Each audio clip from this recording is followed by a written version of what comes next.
એસઓજીની ટીમે ચરસના જથ્થા સાથે 2 શખ્સોને ઝડપી પાડ્યા છે।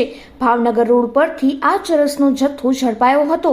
આરોપીઓ પાસેથી 3.96 ગ્રામ ચરસનો જથ્થો, 2 મોબાઈલ અને રિક્ષા સહિત કુલ રૂપિયા 6.59 લાખનો મુદ્દામાલ જપ્ત કરવામાં આવ્યો છે।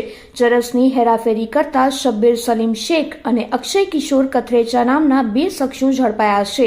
એસઓજી દ્વારા વર્ષ 2024માં ગાંજાના 13 કેસ, અફીણનો 1 કેસ, મેફેડ્રોનના 10 કેસ, હેરોઇન તેમજ ચરસનો 1 કેસ નોંધાયો છે। વર્ષ 2024માં એસઓજી દ્વારા એનડીપીએસના કુલ 26 કેસોમાં 43 આરોપીઓને ઝડપી 45,27,533 રૂપિયાનો મુદ્દામાલ કબજે કરવામાં આવ્યો છે।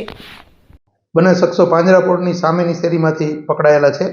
શબ્બીર શેખ અને અક્ષય કથરેચા કરીને 2 વ્યક્તિઓ પકડાયેલા છે રિક્ષામાં, અને 3 કિલો 965 ગ્રામ જેવા જથ્થા સાથે પકડાયેલા છે।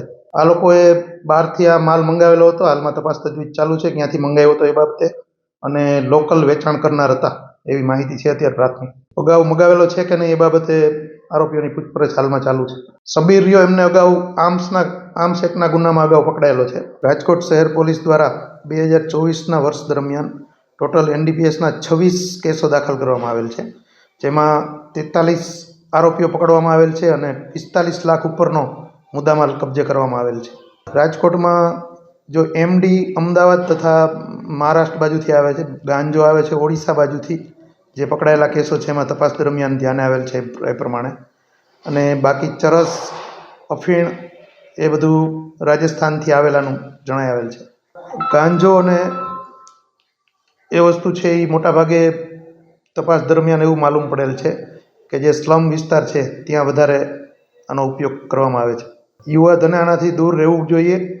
અવારનવાર રાજકોટ પોલીસ દ્વારા કોલેજો, શાળાઓ તથા સામાજિક કાર્યક્રમો દરમિયાન, ધાર્મિક કાર્યક્રમો દરમિયાન પબ્લિકને અવેર કરવામાં આવે છે, અને યુવાઓએ આનાથી ખરેખર દૂર રહેવું જોઈએ।